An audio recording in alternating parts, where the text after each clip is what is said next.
Yo, it's your boy Logos, and tell me we at to Thomas Sowell, Dismantling Feminism with Facts.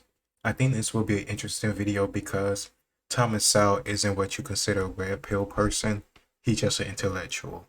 And I feel like a lot of people who hear men or any person say they dismantle feminism with facts, they think they're part of red pill, and they put labels like hating women or having a vendetta against women on people who say stuff. So I'm interested to see what Thomas Sowell got to say because 9 times out of 10, he's going to provide evidence, fact, and logic to back up his points. So let's get into it. Men and women, from Economic Facts and Fallacies. I'm quoting you to yourself, Tom.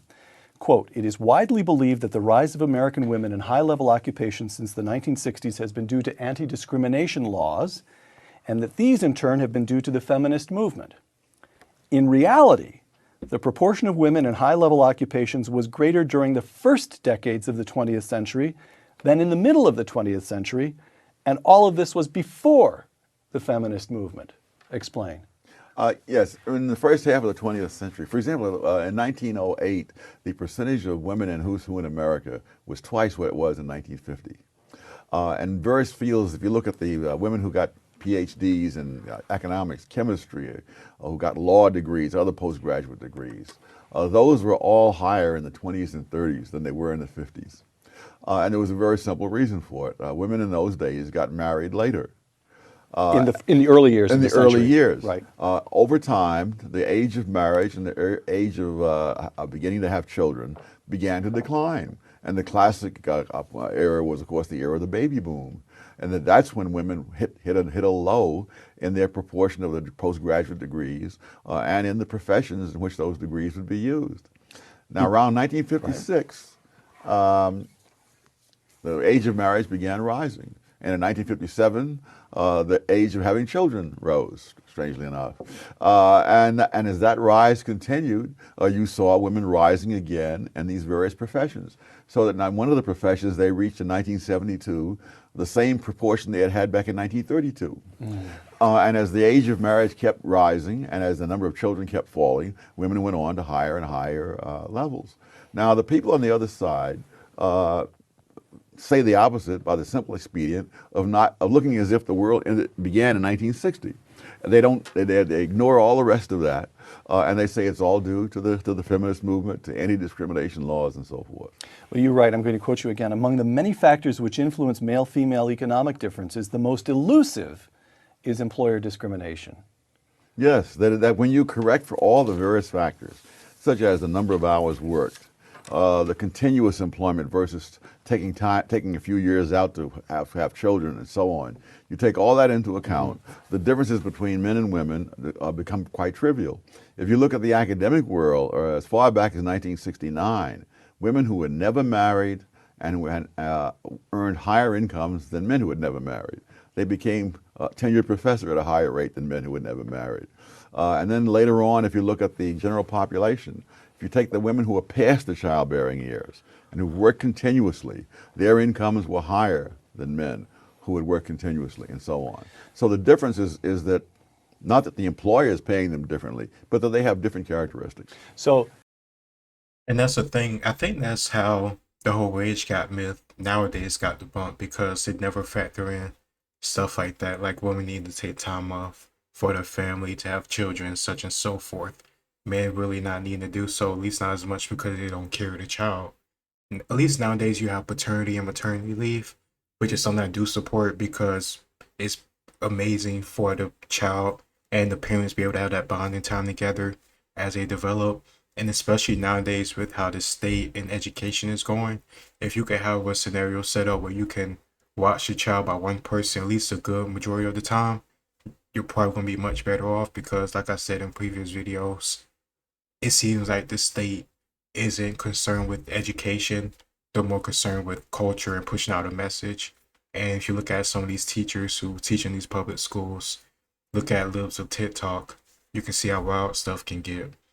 But I think what he's saying is that there was times before where women made just as much or more than men in various career fields, and you didn't need feminism to get it done. Those women just made a choice not to have families And after they made that choice and continued to just work and persevere in their career field, they were successful.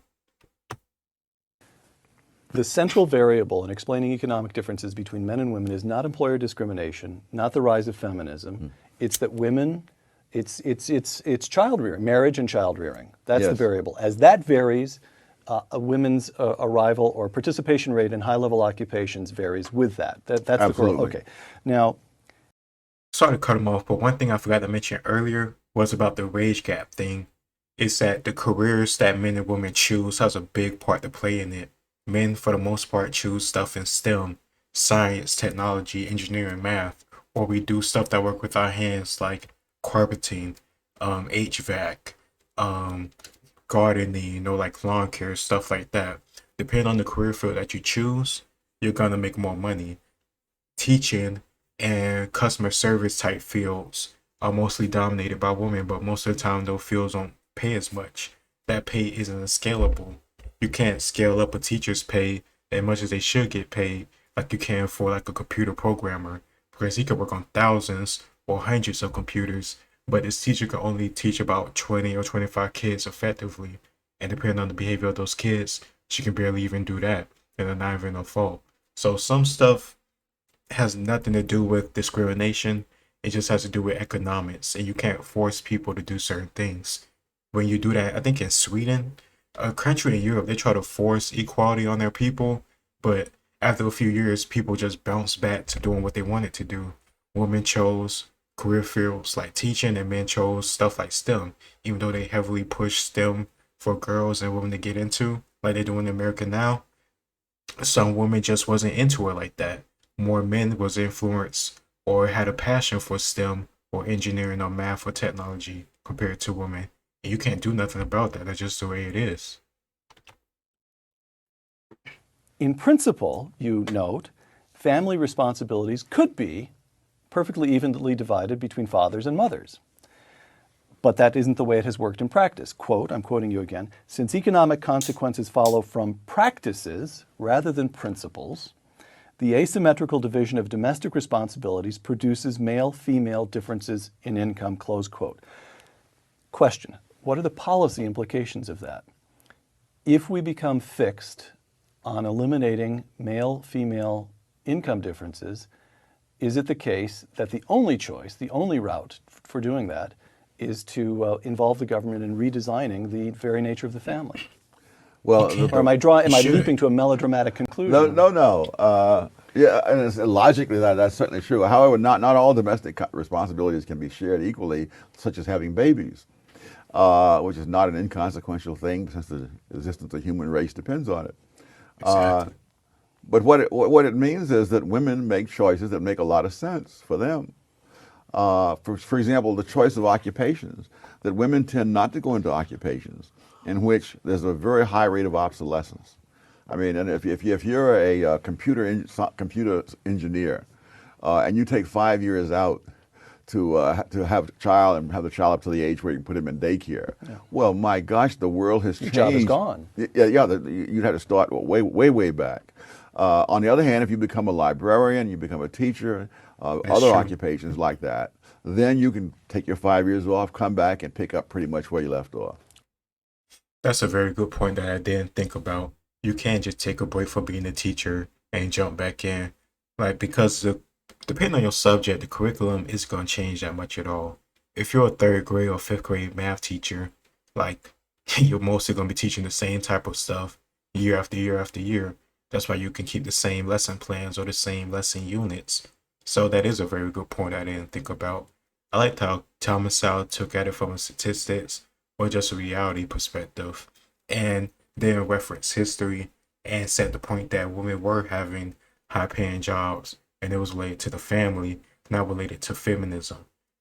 He basically, I think from my understanding, I could be wrong, but from my understanding, he was saying that feminism wasn't needed for women to get where they are. It was just whether or not they made a choice of having a family or not. Now, if you want to say feminism made that an easier thing to, easier choice to make, I'm willing to hear that debate, and I'd love to hear that. Let me know in the comments below. It's your boy Logos, and I'll talk to y'all next time.